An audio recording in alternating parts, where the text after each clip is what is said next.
आज हम बात कर रहे हैं सूचना का अधिकार अधिनियम, राइट टू इंफॉर्मेशन, आरटीआई का मतलब है राइट टू इंफॉर्मेशन, सूचना का अधिकार। ये कब बना? 15 जून 2005 को इसका अधिनियमित किया गया, भारतीय संविधान में इसको अधिनियमित किया गया और राष्ट्रपति के साइन होने के बाद 12 अक्टूबर 2005 को संपूर्ण धाराओं के साथ संपूर्ण भारत में से लागू कर दिया गया। 250 वर्ष तक अंग्रेजों का राज था भारत में।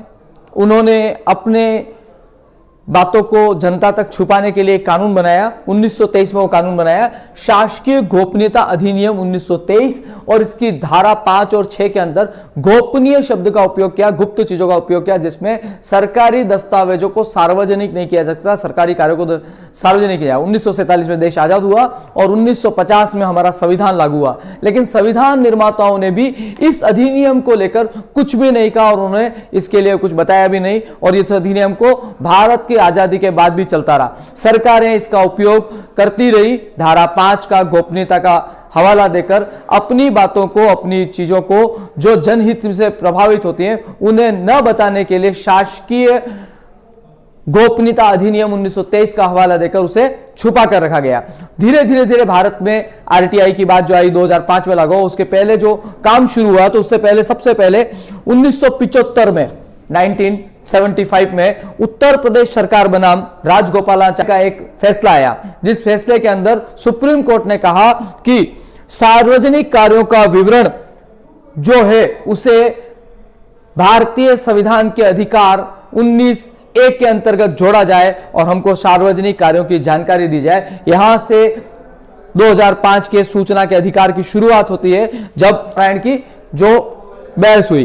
बाद में 1942 में प्रथम प्रेस आयोग ने धारा 5 को हटाने के लिए, गोपनीयता के अंदर गुप्त शब्द का कोई विवरण नहीं था, जो गुप्त शब्द है इस धारा के अंतर्गत उसका कोई विवरण नहीं है। क्या गुप्त रखना है, कौन सी चीज गुप्त रखने लगी है और कौन सी गुप्त रखने लायक नहीं है। सामान्य गुप्तता का आधार नाम लेकर, गोपनीयता का आधार लेकर सरकारी तंत्र की सारी व्यवस्थाओं को छुपा दिया जाता था, इसलिए उन्होंने इसको, प्रथम प्रेस आयोग ने इस धारा को हटाने के लिए कहा, जिसके गुप्त का कोई परिभाषित नहीं किया। 2006 में द्वितीय प्रशासनिक आयोग गठित हुआ और वीरप्पा मोहल्ली इसके अध्यक्ष थे। उनके नेतृत्व में यह जो धारा थी, शासकीय गोपनीयता अधिनियम 1923, इसे निरस्त करने के लिए कहा गया। यह कदम क्रांतिकारी था जो सूचना के अधिकार के लिए लागू हुआ। 2005 में जो राइट टू इंफॉर्मेशन लागू हुआ, उसकी शुरुआत राजस्थान में हुई है और राजस्थान में अरुणा राय जो एक्टिविस्ट हैं, आरटीआई एक्टिविस्ट, उन्होंने इसकी शुरुआत की राजस्थान में। गोपनीयता अधिनियम 1923 समाप्त होने के बाद 1975 में सुप्रीम कोर्ट के निर्णय के बाद धीरे धीरे भारत में यह आंदोलन, सूचना का अधिकार का आंदोलन तीव्र होने लगा। 1990 के दशक में राजस्थान के अंदर मजदूर किसान संगठन MKSS की अध्यक्षता अरुणा राय के नेतृत्व में भ्रष्टाचार भांडाफोड़ की जन सुनवाइयां शुरू हुई, और यह भ्रष्टाचार की जन सुनवाइयां, भांडाफोड़ की जन सुनवाइयां सरकार के गोपनीयता अधिनियम के द्वारा जो छुपाए गए राज्य थे उनको उजागर करने का काम करती थी। इस आंदोलन ने राइट टू इंफॉर्मेशन, सूचना हमको मिलनी चाहिए, इसका आंदोलन किया और तेज गति से राजस्थान में इसके आगे बढ़ा। इसको देखते देखते 1977 में HD शौरी की अध्यक्षता में प्रारूप तैयार किया गया। पहली बार इसका प्रारूप तैयार हुआ, तर HD शौरी, ये नाम पूछा जाता है, सूचना का अधिकार का प्रारूप किसने तैयार किया? सूचना का अधिकार का प्रारूप HD शौरी ने तैयार किया 1927 में। उसके बाद 2002 में सूचना की स्वतंत्रता विधेयक, सूचना की स्वतंत्रता विधेयक, अभी तक भी राइट टू इंफॉर्मेशन नहीं है, केवल सूचना की स्वतंत्रता का विधेयक, फ्रीडम ऑफ इंप्रेशन बिल 2002 पारित किया गया, जिसे राष्ट्रपति की मंजूरी 2003 में मिली। यानी हमको अपनी बात कहने की, सूचना जो प्राप्त की उस बात को मैं बता सकता हूं, मेरे पास ये सूचना है, इंफॉर्मेशन है, ये बता सकता हूं। इसकी शुरुआत हुई, यानी राजस्थान इसमें अग्रणी रहा। राजस्थान के अग्रणी होने के बाद केंद्र में 2005 में एक कानून लागू हुआ। मैंने वीडियो के शुरू में कहा है 15 जून 2005 में इसे अधिनियमित किया गया, 12 अक्टूबर 2005 में इसे लागू किया। इससे पूर्व राइट टू इंफॉर्मेशन 2005 लागू होने से पहले 9 राज्यों ने इसे लागू कर दिया, जिसमें तमिलनाडु और गोवा ने 1997 में इसे लागू किया। ये प्रश्न पूछते हैं सबसे पहले कहाँ लागू हुआ, तो तमिलनाडु और गोवा में 1997 में, कर्नाटक में 2000 में, दिल्ली में 2001 में, असम और मध्य प्रदेश, महाराष्ट्र, राजस्थान में 2002 में, जम्मू कश्मीर में 2004 में। 1997 से 2004 तक पूरे देश में लागू होने से पहले ऐसे 9 राज्य थे जिन्होंने अपने राज्यों में इसे लागू कर दिया। अधिकार क्या है, अधिकार में क्या मिलता है, तो अधिकार में रिकॉर्ड, दस्तावेज, ज्ञापन, ईमेल, विचार सलाह, प्रेस विज्ञप्ति, परिपत्र, आदेश, लघु पुस्तिकाएं, ठेके सहित जानकारी, उपलब्ध सामग्री, निजी और प्रशासनिक क्षेत्र में कार्य करने वाली संस्थाओं और जो भी टैक्स पेयर ऑफिस से चलते हैं वो, और जो निजी शिक्षण संस्थाएं जो सरकार से सहायता लेती है, उन सब सहित सरकारी दस्तावेजों की प्रति प्राप्त करने का अधिकार मिलता है। इस अधिकार के अंतर्गत 4 बिंदु पर बहुत मुख्य रूप से बात होती है। पहला है रिकॉर्ड, जो है जितने भी रिकॉर्ड है उन रिकॉर्ड्स और दस्तावेजों की प्रति प्राप्त की जा सकती है, उनका पहला निरीक्षण किया जा सकता है। आपको नहीं लेनी है तो आप दस्तावेज और रिकॉर्ड को निरीक्षण कर सकते हैं। दूसरा क्या है, उसमें दस्तावेजों और रिकॉर्डों की प्रति प्रमाणित प्रतिलिपि लेने का हमको अधिकार है, और वो प्रति हम उस प्रति के 2 रुपए शुल्क के आधार पर हम उसे प्राप्त कर सकते हैं।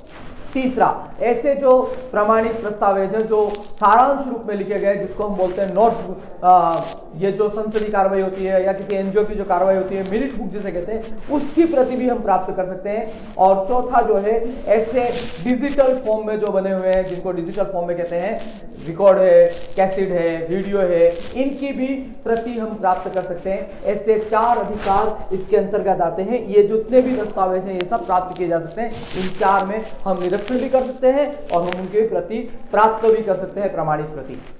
में क्या है, सभी सरकारी गैर सरकारी संस्थाएं, जो भी संस्थाएं हैं वो सब पर ये लागू होता है। उनसे हम दस्तावेज मांग सकते हैं, रिकॉर्ड मांग सकते हैं, ये बात हमने की है।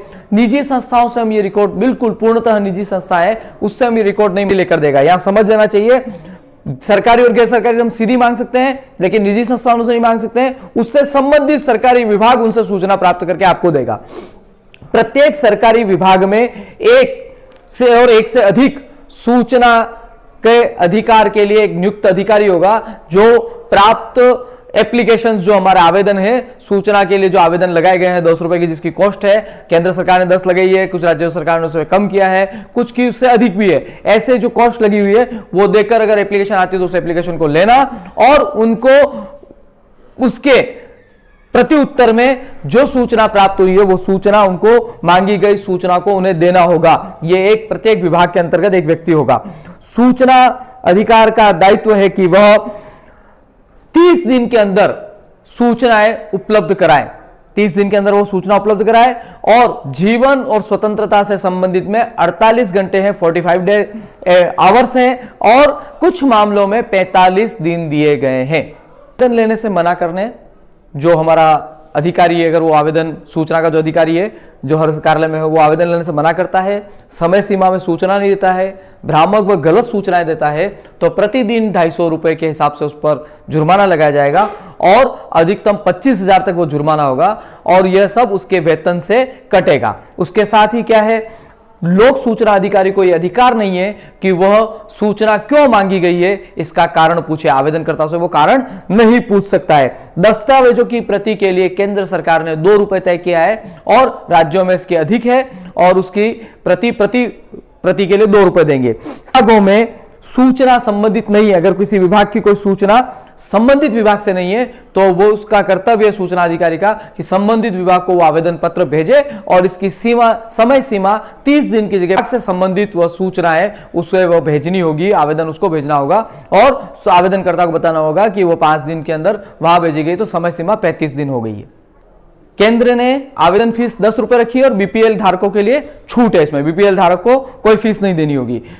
उसके बाद क्या है, अगर सूचना गलत दी गई है या सूचना अधिकारी से हम संतुष्ट नहीं है, भ्रामक सूचना दी है, गलत इंफॉर्मेशन दी है, तो केंद्र और राज्य आयोग के सूचना का अधिकार के अंतर्गत हम उसकी शिकायत कर सकते हैं। राज्य आयोग को, केंद्र आयोग और राज्य आयोग को शिकायत कर सकते हैं। धारा 8 के अंतर्गत ऐसा प्रावधान है सूचना के अधिकार के अंदर कि हम धारा 8 के अंदर ऐसी कुछ सूचनाएं होती हैं जो नहीं दी जा सकती हैं, लेकिन जनहित के लिए अगर कोई एप्लीकेशन लगी है, जनहित उसमें जुड़ा हुआ है, तो सदन की कार्रवाई की, विधानसभा और केंद्र सरकार की जो सदन की कार्रवाई है, सदन और विधानसभा की, वह भी देनी होगी।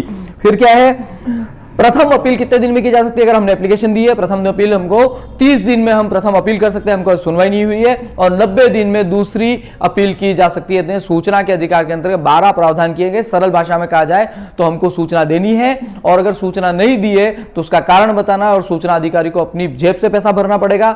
10 रुपए का फॉर्म है, और एप्लीकेशन फॉर्म 10 रुपए का है। और 2019 के अंदर इसमें अमेंडमेंट किए गए हैं, जिसके अंतर्गत वेतन भत्ते और हर कार्यालय के अंदर सूचना के अधिकारी को लगाने की बात है, अपील अधिकारी को लगाने की बात है। और राइट टू इंफॉर्मेशन एक लोकतंत्र के लिए जनता की सहभागिता बढ़ाने के लिए अत्यंत उपयोगी है।